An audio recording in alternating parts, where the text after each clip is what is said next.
और इस बीच एक बड़ी खबर आपको बता दें, झांसी मेडिकल कॉलेज में आग के मामले में सियासत हो रही है लगातार। अब देखिए जो पॉलिटिकल रिएक्शंस हैं वो सामने आ रहे हैं। अखिलेश यादव ने यूपी सरकार पर निशाना साधा है।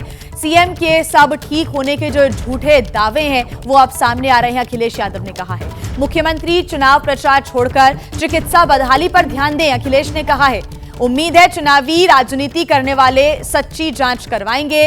मृतकों के परिवार को 1-1 करोड़ रुपए दे सरकार, अखिलेश यादव ने मांग की है। साथ ही जमकर निशाना भी साधा है। कहा है कि मुख्यमंत्री योगी जो कि इस वक्त चुनाव प्रचार में व्यस्त है वो छोड़कर चिकित्सा बदहाली पर ध्यान देना चाहिए उनको, और उम्मीद है कि चुनावी राजनीति करने वाले सच्ची जांच करवाएंगे, क्योंकि एक बार फिर से स्वास्थ्य व्यवस्था पर सवाल करती हुई ये बड़ी घटना उत्तर प्रदेश के झांसी मेडिकल कॉलेज से सामने आई। अब तक की जो जानकारी मिली है उसके अनुसार शॉर्ट सर्किट की वजह से आग लगी, 10 नवजात शिशुओं की मौत हो गई, कई झुलस गए हैं और 40% से ज्यादा जिन बच्चों को चोट आई है वो झुलसे हैं। उनका इलाज करना बहुत बड़ी समस्या बना हुआ है। इस बीच सियासी प्रतिक्रियाएं अब सामने आने लगी हैं। और ज्यादा जानकारी के साथ संवाददाता अंबुज पांडे हमारे साथ जुड़े हुए हैं झांसी से। अंबुज, क्या जानकारी है, क्योंकि सीएम को रिपोर्ट भी सौंपनी है, जो भी दोषी होगा बख्शा नहीं जाएगा, सरकार ने कह दिया है। लेकिन एक बहुत बड़ी घटना सामने आई जिससे इस वक्त पूरा देश इसको देख रहा है और यही चाहता है कि न्याय मिलना चाहिए। अंबुज। बिल्कुल जी, आप सही कह रही हैं कि 12 घंटे में रिपोर्ट सौंपनी है। रिपोर्ट तो बाद में बनाई जाएगी, लेकिन यहाँ पर जहाँ हम घटना स्थल पे मौजूद हैं, यहाँ पर जो यहाँ की एक चीज़ है वो खुद अपने आप में चीख कर ये बयां कर रही है कि किस तरीके की लापरवाही देखी गई। यहाँ पर अग्निशामक जो सिलेंडर होते हैं उनको हमने आकर के देखा और हम देख सकते हैं कि किस तरीके से वो एक्सपायरी डेट के सिलेंडर यहाँ पर दिखाई दे रहे हैं। आप यहाँ पर देख सकते हैं कि 2020 में ये सिलेंडर एक्सपायर हो चुका है। 25/7/2019 को इसकी रीफिल्ड थी और नेक्स्ट ड्यू डेट इसकी 2020 थी। तो इस तरीके के जब हम इस तरीके की अनियमितताएं, इस तरीके की जो चूक हम देखते हैं, तो इतनी बड़ी घटना उसकी वजह से यहाँ पर हुई है। ये भी बताया जा रहा है कि कुछ दिन पहले जो मॉक ड्रिल यहाँ पे कंडक्ट कराई गई थी उसके कागजी रिकॉर्ड में सारे के सारे इक्विपमेंट्स को काम करता हुआ बताया गया था, लेकिन जिस वक्त आग लगी और वास्तव में उन इक्विपमेंट्स की ज़रूरत थी, वास्तव में ये ज़रूरत थी कि वो इक्विपमेंट्स काम करें, बच्चों की जान बचा सकें, ऐसा हो नहीं सका। सारे के सारे इक्विपमेंट्स फेल हो गए। ये हम आपको सामने दिखा रहे हैं किस तरीके से पुराने एक्सपायर हो चुके सिलेंडर यहाँ पर रखे हुए हैं। तो इतनी गंभीर चूक हुई है जिसकी वजह से 10 बच्चों की जान चली गई। कई पेरेंट्स यहाँ पर बैठे हैं, माएँ रो रही हैं बच्चों की, उनके बच्चे मिल नहीं रहे हैं। एक पिता से हमने बात की, वो ये कह रहा है कि उसके हाथ जल गए कई बच्चों को बचाते बचाते, लेकिन उसका खुद का बच्चा उसे नहीं मिला। तो आप समझ सकती हैं जिया कि किस तरीके की चूक हुई है। रिपोर्ट सौंपी जाएगी वो अलग बात है, लेकिन जो सामने दिखाई दे रहा है वो तो कितना भयानक है इसका अंदाजा लगाया जा सकता है कि आखिर क्या हुआ होगा उस वक्त जब यहाँ पर आग लगी होगी। जी अंबुज, 2-3 बातों का और अपडेट आप मुझे दीजिएगा। पहला तो ये, जैसा कि आप बता रहे हैं कि कुछ दिन पहले ही यहाँ पर मॉक ड्रिल हुई, फायर ऑडिट हुआ, ये भी जानकारी मिल रही है कि इस अस्पताल का, यानी कि सब कुछ कागजों पर ही हो गया, वास्तव में कुछ नहीं हुआ। अगर कुछ होता तो इन इक्विपमेंट्स को बदला जाता और जो इतनी भयंकर आग लगी उस पर काबू पाने में कुछ मदद जल्द से जल्द मिल सकती थी। दूसरा, जो बच्चे अभी भी अस्पताल में भर्ती हैं, डॉक्टर्स का कहना है कि कुछ बच्चे 40% से ज्यादा जले हुए हैं, उनका इलाज बड़ी चुनौती। क्या स्थिति है उनकी, क्या जानकारी मिल पा रही है अंबुज? देखिए जिया, जो बच्चे यहाँ पर जिनका अस्पताल हो रहा है, इलाज हो रहा है, वो बच्चे इमरजेंसी में यहाँ पर भर्ती हैं। 16 बच्चे ऐसे हैं जो यहाँ पर जिनका अभी इलाज चल रहा है। इसके अलावा जो बच्चे गंभीर रूप से या ज़्यादा परसेंटेज जो बर्न हो चुके हैं उनको कई प्राइवेट अस्पतालों में भी शिफ्ट किया गया है। उनके इलाज का क्या स्टेटस है, उनके हेल्थ का क्या स्टेटस है, अभी तक फ़िलहाल अभी सुबह तक बाहर नहीं आया है, लेकिन ये कहा जा रहा है कि उनका इलाज चल रहा है। लेकिन आप ये समझिए कि जो ज़्यादा गंभीर रूप से जले हुए बच्चे हैं, जिनका शरीर ज़्यादा जल चुका है, कई बच्चों को प्राइवेट अस्पतालों में भी भर्ती कराया गया है। सबसे बड़ी बात यह है कि जो परिजन हैं उनको ही पता नहीं चल पा रहा है कि उनके बच्चों के स्वास्थ्य की क्या स्थिति है, उनके बच्चों के हालात क्या हैं अभी इस वक्त। तो ये एक बड़ा सवाल बना हुआ है। जी जी बिल्कुल अंबुज, ये भी बताने की कोशिश आप कीजिएगा कि अभी तक मौके पर कौन कौन से बड़े अधिकारी पहुंचे हुए हैं, और क्योंकि लगभग 10 से 11 घंटे का समय तो हो ही चुका है, तो ऐसे में कब तक रिपोर्ट सौंपी जाएगी, रिपोर्ट में क्या कुछ खुलासा होता है, ये तो बात की बात है। लेकिन प्रथम दृष्टया कहां से ये आग लगना शुरू हुई और इतनी तेजी के साथ फैली, उसके बाद क्या शुरुआत में कदम उठाए गए थे जो कि नाकाफी शायद साबित हुए? अंबुज, देखिए, यहाँ पर पुलिस के तमाम बड़े अधिकारी, प्रशासन के तमाम बड़े अधिकारी कल से ही पहुंचे हुए, इस घटना के बाद से ही, रात से ही लगातार पहुंचे हुए हैं। प्रदेश के उप मुख्यमंत्री यहाँ पर पहुंचे, और जहाँ तक आप बात कर रही हैं कि जिस वक्त ये घटना हुई किस तरीके का एक्शन लिया गया, तो यहाँ पर भी एक बहुत बड़ी चूक है जिया कि ये बताया जा रहा है कि यहाँ बहुत बड़ा स्टाफ नहीं था जो अंदर था।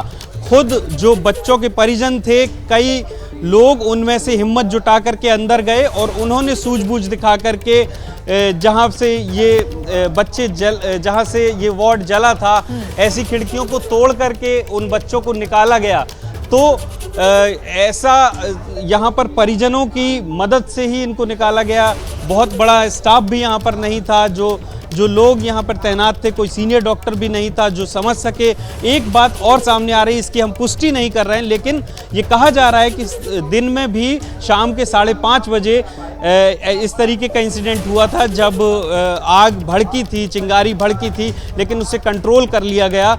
लेकिन ये भी कहा जा रहा है कि जब रात को ये घटना दोबारा हुई, चिंगारी भड़की और आग ने बड़ा रूप ले लिया, तब वहाँ पर कोई सीनियर व्यक्ति मौजूद नहीं था जो उन इक्विपमेंट्स को समझ सके, जो वहाँ पर स्थिति को कंट्रोल कर सके।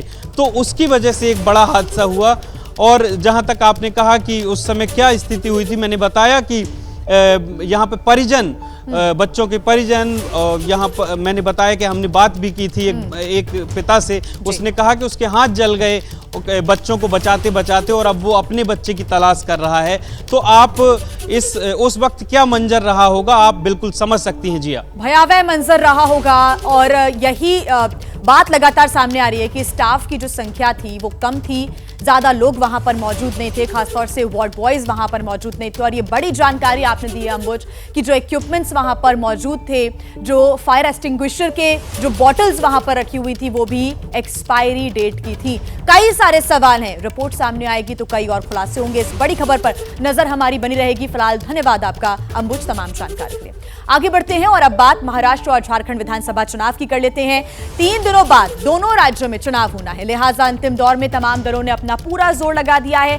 आज भी अमित शाह, सीएम योगी, राहुल गांधी, प्रियंका गांधी समेत कई दिग्गज हुंकार भरने वाले हैं। चुनाव से जुड़ी आपको खबरें दिखाते हैं फटाफट अंदाज में। विधानसभा चुनाव प्रचार के अंतिम दिनों में सभी दलों ने झोंकी ताकत। महाराष्ट्र में सभी दलों ने लगाया जोर, झारखंड में भी तेज हुआ दूसरे चरण का चुनाव प्रचार। पीएम मोदी आज बीजेपी कार्यकर्ताओं से संवाद करेंगे। मेरा बूथ सबसे मजबूत कार्यक्रम में करेंगे बातचीत। सोशल मीडिया प्लेटफॉर्म एक्स पर पोस्ट कर कहा, प्रचंड जीत दिलाने के लिए जी जान से जुटे हुए हैं कार्यकर्ता। महाराष्ट्र में आज कांग्रेस महासचिव प्रियंका गांधी की शिरडी और कोल्हापुर में जनसभाएं होंगी। चुनाव सभा से पहले शिरडी में मंदिर में पूजा करने के लिए पहुंचेंगी प्रियंका गांधी, उसके बाद रैली को संबोधित भी करेंगी। महाराष्ट्र चुनाव में आज कांग्रेस नेता राहुल गांधी की 2 जनसभाएं होनी है। पहले चंद्रपुर में होगी राहुल गांधी की जनसभा, चंद्रपुर के चिमूर में दूसरी रैली को करेंगे संबोधित। आज से महाराष्ट्र में आंध्र प्रदेश के डिप्टी सीएम पवन कल्याण करेंगे चुनाव प्रचार। एनडीए के प्रत्याशियों के लिए मांगेंगे वोट। 2 दिन में करेंगे 5 जनसभाएं, 2 रोड शोज। केंद्रीय गृह और सहकारिता मंत्री अमित शाह की झारखंड में 3 जनसभाएं, दुमका और देवघर में करेंगे रैली। धनबाद विधानसभा में भी जनसभा को संबोधित करेंगे। कांग्रेस के राष्ट्रीय अध्यक्ष मल्लिकार्जुन खड़गे की आज 2 चुनावी जनसभाएं, जामताड़ा, रांची जिले के खिजरी विधानसभा क्षेत्र में करेंगे रैली। आज शाम 5 बजे करेंगे प्रेस कॉन्फ्रेंस। उपचुनाव में सीएम योगी का धुआंधार प्रचार जारी है। गाजियाबाद में सीएम योगी आज करेंगे रोड शो। बीजेपी ने संजीव शर्मा को बनाया है यहां से प्रत्याशी। विधानसभा उपचुनाव में समाजवादी पार्टी का भी प्रचार अभियान जारी है। ककरौली में अखिलेश करेंगे चुनावी जनसभा। एसपी प्रत्याशी सुम्बुल राणा के लिए करेंगे रैली। मणिपुर में अखिलेश यादव ने सीएम योगी पर निशाना साधा। वो वस्त्र से योगी है, विचार से योगी नहीं है। सीएम की कुर्सी गिराना चाहते हैं केशव प्रसाद मौर्य। अखिलेश यादव के बयान पर बोले बीजेपी प्रवक्ता मनीष शुक्ला। दिख रहा है कि अखिलेश जी का दर्द क्या है। जब वो सीएम थे तो कहा जाता था कि 3.5 सीएम। यूपी के डेप्यूटी सीएम ब्रजेश पाठक ने कहा बिरयानी के तेज पत्ते जैसी हो गई है मुसलमानों की हालत। सभी पार्टियां इस्तेमाल करके निकालकर फेंक देती हैं। ब्रजेश पाठक के बयान पर एसपी प्रवक्ता फखरुल हसन चांद का पलटवार। कहा बीजेपी को लग रहा है कि अब वो हर जगह हार रही है तो अब मुसलमानों को लुभाना चाहते हैं। पंजाब की 2 विधानसभा सीटों पर उपचुनाव। अरविंद केजरीवाल और भगवंत मान करेंगे जनसभा। बरनाला और गिद्देरबाहा विधानसभा उपचुनाव के लिए करेंगे रैली। और देखिए देश की सियासत इन दिनों बटेंगे तो कटेंगे के नारे के इर्द गिर्द ही घूम रही है। आलम यह हो गया है कि अब इस नारे पर महायुति बंटता हुआ दिखाई दे रहा है, जैसा कि अजित पवार के बयानों से साफ नजर आता है। अजित पवार का बयान और उस पर बाकी नेताओं की क्या है प्रतिक्रिया, जानिए पूरा अपडेट 9 सेकंड न्यूज में। एनसीपी नेता अजित पवार ने कहा बटेंगे तो कटेंगे पर मेरी राय अलग है। मुसलमानों को सरकारी योजनाओं से भी लाभ मिल रहा है। अजित पवार के बयान पर बोली सुप्रिया सुले अजित पवार ढोंग कर रहे हैं। उन्हें बटोगे के नारे से कोई दिक्कत नहीं है। 4 दिन पहले पीएम मोदी के साथ हंसते हुए वो फोटो खिंचवा रहे थे।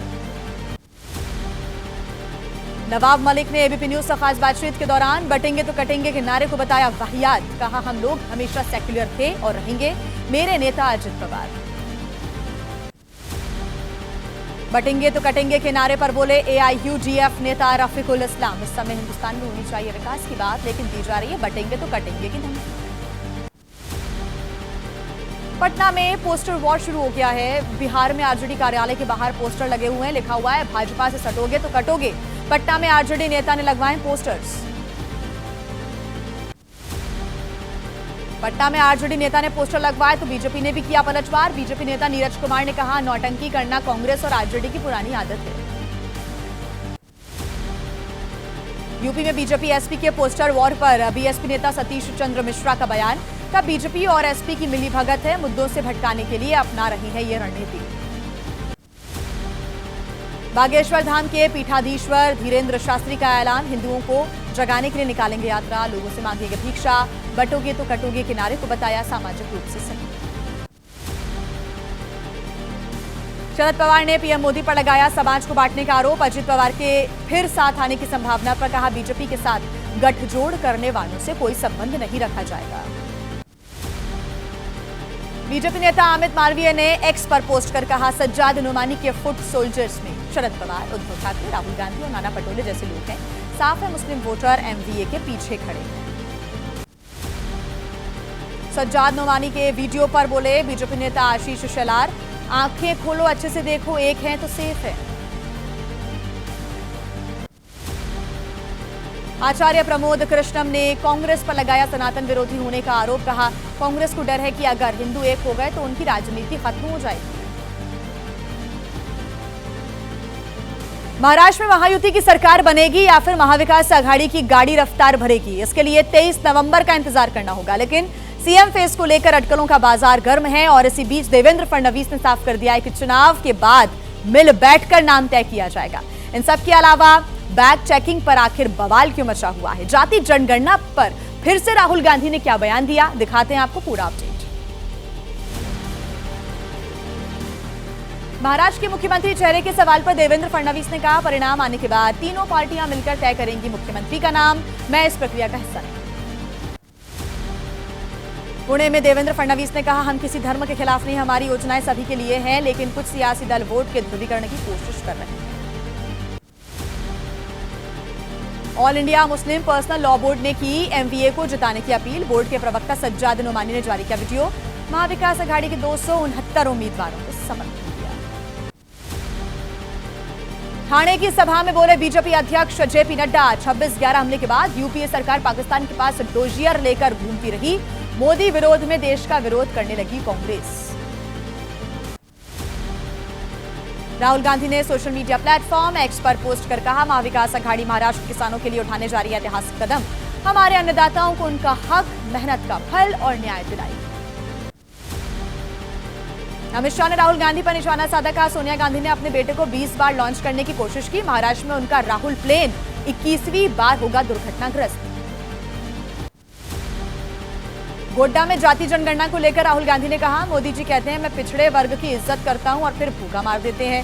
जाति जनगणना से दूध का दूध और पानी का पानी हो जाएगा। साथ ही बोकारो में राहुल गांधी ने केंद्र सरकार पर निशाना साधते हुए कहा, केंद्र में अंबानी अडानी की सरकार है। केंद्र सरकार ने किसानों का कर्ज माफ नहीं किया। रोजगार देने वाले वादे भी उनके अधूरे हैं। सब्जी खरीदने के लिए दुकान पर पहुंचे एआईएमआईएम के चीफ असदुद्दीन ओवैसी रेट पूछने के बाद बोले, 5 सब्जियों के लिए 500 रुपए खर्च होते हैं। हुकूमत 1500 रुपए देकर योजना का ढिंढोरा पीट रही है। अमित शाह का उद्धव ठाकरे पर हमला, कहा उद्धव जी कहते हैं कि हमारी शिवसेना असली है, लेकिन क्या शिवसेना कभी औरंगाबाद को संभाजीनगर करने का विरोध कर सकती है? शिवसेना शिंदे गुट के प्रत्याशी मिलिंद देवड़ा ने आदित्य ठाकरे को घेरा, कहा आदित्य ठाकरे कई बार सोशल मीडिया के जरिए कह चुके हैं कि जो प्रत्याशी डिबेट नहीं करता वो डरता है। मुंबई में रैली के बाद आदित्य ठाकरे ने मेट्रो का सफर किया। वर्सोवा से घाटकोपर तक गए आदित्य ठाकरे। यात्रा के दौरान मुंबईकरों से बातचीत भी की उन्होंने। कांग्रेस नेता हुसैन दलवाई के बयान पर वार पलटवार जारी है। महाराष्ट्र कांग्रेस के नेता ने आरएसएस को बताया आतंकवादी संगठन, सबूत देने का भी दावा किया। हुसैन दलवाई के बयान पर विश्व हिंदू परिषद के प्रवक्ता विनोद बंसल ने कहा, शिवाजी की धरती को जिहादियों का पनाहगाह बनाने का मंसूबा नहीं होने देंगे कामयाब। आरएसएस को बदनाम करना बंद करें। मुंबा देवी विधानसभा सीट से शिवसेना प्रत्याशी शायना एनसी ने कमाठीपुरा इलाके में चुनाव प्रचार किया। कहा, हम चाहते हैं कि महिलाओं और बच्चों को विकास का रास्ता मिले। महाराष्ट्र के हिंगोली में अमित शाह के बैग की चेकिंग हुई। इलेक्शन कमीशन के अफसरों ने जांच की। अमित शाह ने कहा, बीजेपी नियमों का पालन कर रही है। केंद्रीय मंत्री शिवराज सिंह चौहान ने कहा, आदिवासियों की जमीन कब्जा रहे बांग्लादेशी घुसपैठिए। पूछा, क्या घुसपैठियों को आमंत्रण देना देशद्रोह नहीं है? झारखंड कांग्रेस प्रभारी के सस्ते सिलेंडर के वादे पर बीजेपी सांसद निशिकांत दुबे का पलटवार। कहा, गुलाम अहमद मीर के मुंह से निकली बात बेहद खतरनाक। अंबेडकर नगर में मुख्यमंत्री योगी ने कहा, एसपी कांग्रेस के लोग जनता को करते हैं गुमराह। ये बेटी और व्यापारी की सुरक्षा में सेंध लगाने वाले लोग हैं। हरियाणा के गुरुग्राम में आरएसएस प्रमुख मोहन भागवत ने कहा, विकास के साथ पर्यावरण की भी हो रक्षा, दोनों को साथ लेकर चलना होगा। चंडीगढ़ पर पंजाब के दावे को लेकर सियासत जारी है। हरियाणा के मंत्री अनिल विज ने कहा, पंजाब के हिंदी भाषी क्षेत्र हरियाणा को मिले तभी पंजाब का हो सकता है चंडीगढ़। राजस्थान के कैबिनेट मंत्री किरोड़ी लाल मीणा का अपनी ही सरकार पर हमला। कहा, दौसा में उनके समर्थकों को नहीं डालने दिया गया वोट। चुनाव आयोग पर भी मीणा ने आरोप लगाए। और अब आपको दिखाते हैं देश की कुछ बड़ी खबरें 9 सेकंड न्यूज में।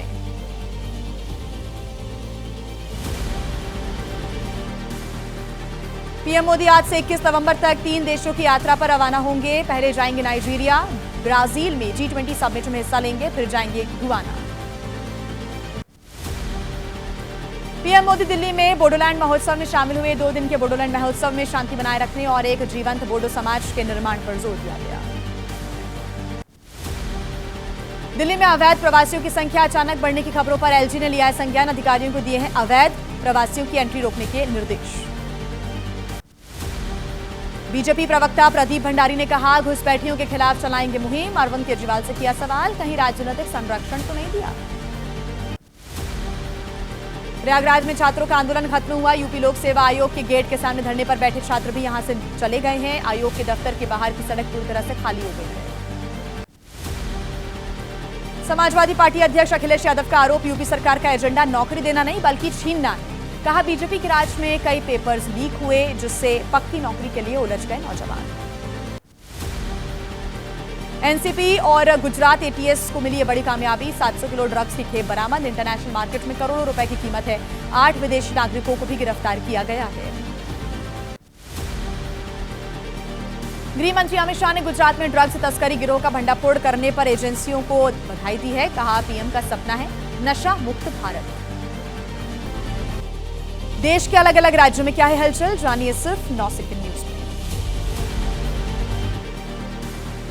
दिल्ली में बढ़ते प्रदूषण के चलते दफ्तरों में कामकाज की टाइमिंग को बदला गया है। नगर निगम में सुबह 8:30 से शाम 5 बजे तक, केंद्र सरकार के दफ्तरों में 9 से 5 बजे तक होगा काम।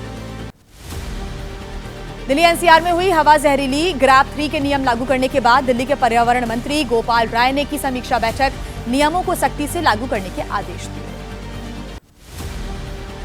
गाजियाबाद में जज के तबादले की मांग को लेकर वकीलों ने बुलाई है महापंचायत। बीते 29 अक्टूबर को जिला अदालत में बहस के दौरान जज से विवाद हो गया था। प्रयागराज महाकुंभ से पहले अखाड़ों, मठों और आश्रमों में पट्टाभिषेक, दी गई पदवी। महाकुंभ में मातृशक्तियों के सशक्तिकरण का संदेश देने का भी फैसला।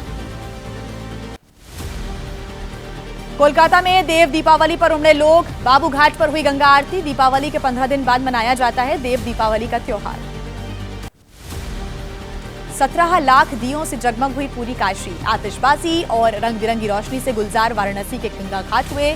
ललिता घाट पर हुआ लेजर शो का आयोजन। बड़ी खबर आ रही है दिल्ली से। दिल्ली के नंद नगरी में युवक की हत्या हुई है। लड़की से छेड़छाड़ का विरोध करने पर हत्या।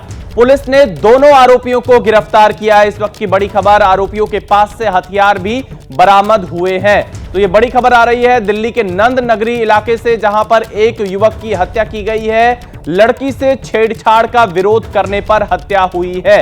पुलिस ने दोनों आरोपियों को गिरफ्तार किया है।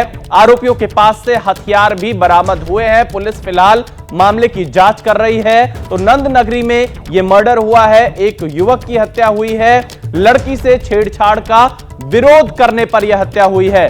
मेघा हमारी संवाददाता इस वक्त फोन लाइन पर जुड़ चुकी है। मेघा, क्या पूरा मामला है और क्या कुछ पुलिस इस मामले में जानकारी दे रही है? देखिए, मामला नंद नगरी का है। कल रात 9:30 बजे के आसपास की वारदात बताई जा रही है। मामला कुछ ऐसा है कि एक लड़की के साथ 2 लोग छेड़छाड़ कर रहे थे, जिनका नाम बताया जा रहा है।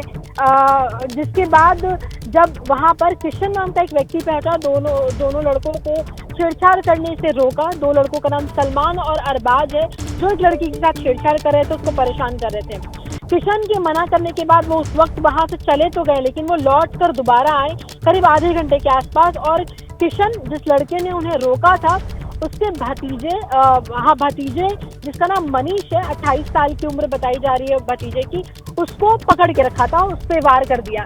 जब मनीष ने रोकने की कोशिश की तो किशन ने रोकने की कोशिश की। इससे पहले अरबाज और सलमान ने मनीष के गर्दन पर धारदार चाकू से वार किया, जिसके बाद मनीष को तत्काल प्रभाव से अस्पताल ले जाया गया। पुलिस ने पहले तो अटेम्प्ट टू मर्डर चार्ज में मामला दर्ज किया था, लेकिन बाद में मनीष की मौत हो गई अस्पताल में, जिसके बाद पुलिस ने सबसे पहले आरोपियों को गिरफ्तार किया और जो वेपन है जिससे मनीष पर हमला किया गया था। मेघा, आप नजर बनाए रखिएगा, हम आगे भी आपसे अपडेट लेते रहेंगे। तो फिलहाल देखिए, पुलिस ने दोनों आरोपियों को यहां पर गिरफ्तार कर लिया है। मामले की जांच लगातार जारी है।